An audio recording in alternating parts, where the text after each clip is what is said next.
పరిస్థితులు లేవు.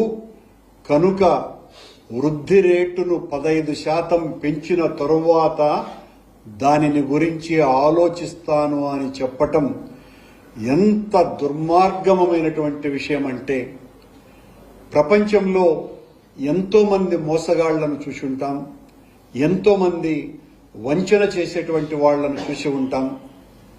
కానీ ఒక ప్రజానాయకుడిగా ఉండి ప్రజలకు మేలు చేయటానికే కారణజన్ముడుగా జన్మించినాను అని తన అనుయాయుల చేత పొగిడించుకునేటువంటి చంద్రబాబు నాయుడు గారు చేసినటువంటి ఈ ప్రజా వంచన అన్నింటికంటే చాలా దుర్మార్గమైనటువంటిది. నేను అధికారంలోకి వస్తే తల్లికి వందనం పేరుతో ప్రతి ఒక్కరికి బిడ్డకు 15,000 రూపాయలు ఇస్తానని చెప్పినటువంటి వ్యక్తి, అన్నదాతలకు 20,000 రూపాయల సహాయం చేస్తానన్నటువంటి వ్యక్తి, ప్రతి సంవత్సరము నిరుద్యోగుడికి ప్రతి ఒక్కడికి కూడా 3,000 రూపాయల భృతి ఇస్తానని చెప్పినటువంటి వ్యక్తి, 50 ఏళ్లు నిండినటువంటి మహిళలకు అందరికీ కూడా ప్రతి సంవత్సరము 18,500 ఆర్థిక సహాయం చేస్తానని చెప్పినటువంటి వ్యక్తి ఈ రోజున రాష్ట్ర ఆర్థిక పరిస్థితి దుర్మార్గంగా ఉంది కాబట్టి నేను చేయలేను అని చెప్పటం.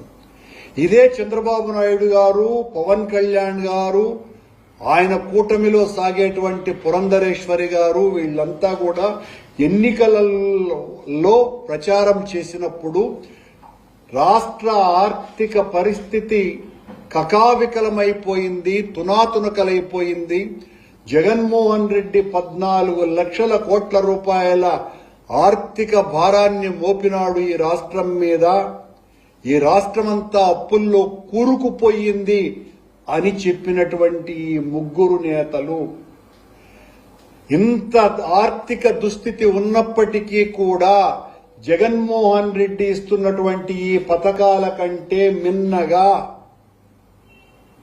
దాదాపు 2.5 లక్షల కోట్ల రూపాయలు అధికంగా నేను నా వాగ్దానాలకు హామీగా ఇస్తున్నాను అని చెప్పి ఓట్లను దండుకున్నటువంటి చంద్రబాబు నాయుడు గారు ఆ రోజున 14 లక్షల కోట్లని చెప్పి, ఈవిడేమో పురంధరేశ్వరి 12 లక్షల కోట్లని చెప్పి, పవన్ కళ్యాణ్ ఏమో 10 లక్షల కోట్ల అప్పును చెప్పి ఒకరికొకరు పొంతన లేకుండా అప్పులు, జగన్మోహన్ రెడ్డి గారు చేసినటువంటి అప్పులను బూచిగా చూపించి నిజానికి చంద్రబాబు నాయుడు గారు అధికారం కోల్పోయినప్పటికీ 19వ సంవత్సరం నాటికి 4,12,000 కోట్ల రూపాయల అప్పులు మిగిల్చి వెళితే జగన్మోహన్ రెడ్డి గారి సమయంలో చేసినటువంటి అప్పులు కేవలం 2,30,30,000 కోట్ల రూపాయలు. ఇది అందరూ చెప్పేటువంటి మాట. మొత్తం 6,42,00,000 రూపాయల అప్పులుగా ఉంటే చంద్రబాబు నాయుడు గారు చెప్పినటువంటి మాట 14 లక్షల కోట్ల నుంచి ఈ రోజున 9,70,00,000గా చెబుతూ ఈ అప్పులు తీర్చాలంటే సాధ్యమయ్యే పని కాదు, వృద్ధి రేటును పెంచాలా. కనుక ఏ ఒక్క హామీని కూడా ఇవ్వటానికి సిద్ధంగా లేను అని అంటూనే ఎంత కష్టమైనా కూడా నేను ప్రజలకు చేసినటువంటి వాగ్దానాలను నెరవేర్చకుండా పోను అని మళ్లీ మరొక అబద్ధం. ఇంత దుర్మార్గమైనటువంటి పాలన చంద్రబాబు నాయుడు గారు గతంలో పాలించినప్పుడు కూడా ఇంత దుర్మార్గంగా పరిపాలించాల. అంతకంటే ఘోరంగా ఈ 8 నెలల పాలన సాగుతున్నది.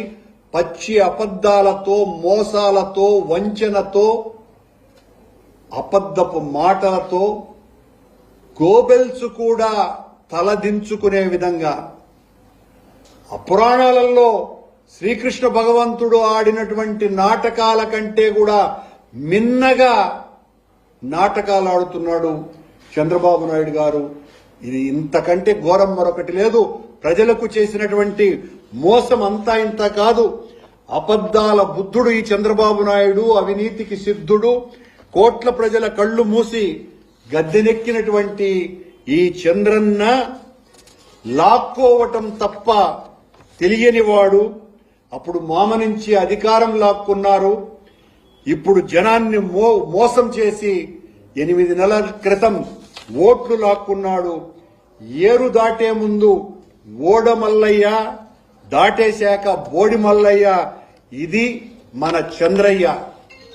ఇంత దారుణంగా చంద్రబాబు నాయుడు గారు అశ్వత్థామ హత కుంజరహ అన్నట్లు ఆనాడు సంపద సృష్టిస్తా అని పైకి అంటే నిజమనుకున్న మనం లోపల లోకేష్ కోసమని, ఆయన అనుచరుల కోసమని మాత్రమే ఈ సంపద సృష్టి అన్న సంగతి జనం గుర్తించలేకపోయినారు. ఈయన కపట నాటకం ముందు శ్రీకృష్ణ భగవానుడు పురాణాలలో ఆడినటువంటి నాటకం కూడా చెల్లు. ఎన్నికల ముందు ఎన్ని వాగ్దానాలు చేసినాడు. వాక్యే గదా మాటే గదా అని ఇష్టం వచ్చినట్టు దానం చేసినారు. మాటల మూటలు తెగగా ప్రజల ముందరంతా కూడా పంచినాడు. అధికారంలోకి వచ్చిన తరువాత ప్రజాద్రోహం తప్ప, వంచన తప్ప, కపటం తప్ప ఏ మాత్రం కూడా ప్రజల క్షేమాన్ని పట్టించుకోకుండా నేను తప్ప ఇంకెవ్వరూ పట్టించుకోరునని ఆయన ప్రసార మాధ్యమాలతో ఊదరగొడుతూ ఇంకా ప్రజలను మోసం చెయ్యాలన్నటువంటి ఈయన కుట్రను మిమ్మల్ని మోసేటువంటి ప్రసార మాధ్యమాలు నమ్మించే ప్రయత్నం చేసిన చంద్రబాబు నాయుడు గారు ప్రజలలో ఇప్పటికే ఆగ్రహావేశాలు మామూలు స్థాయిలో లేవు. ఏ ప్రజలైతే మీ పాలన పట్ల సంతృప్త స్థాయిలో ఉన్నదేనని మీరు బాకాలు ఊదుకుంటున్నారో ఆ ప్రజలలో మీ మీద ఆగ్రహ జ్వాలలు ఆకాశాన్ని అంటుతున్నాయి.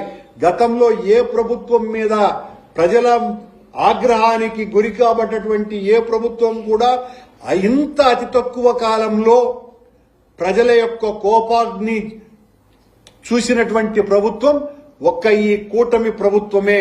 పవన్ కళ్యాణ్, చంద్రబాబుల యొక్క ఈ కూటమి ప్రభుత్వం మీదనే ఇంత దారుణమైనటువంటి పరిస్థితిలో ప్రజలు ఆలోచిస్తున్నారు అన్నటువంటి విషయాన్ని తెలియజేస్తూ, ఆనాడు తల్లికి వందనం అని చెప్పి ఒక్కొక్కరికి 15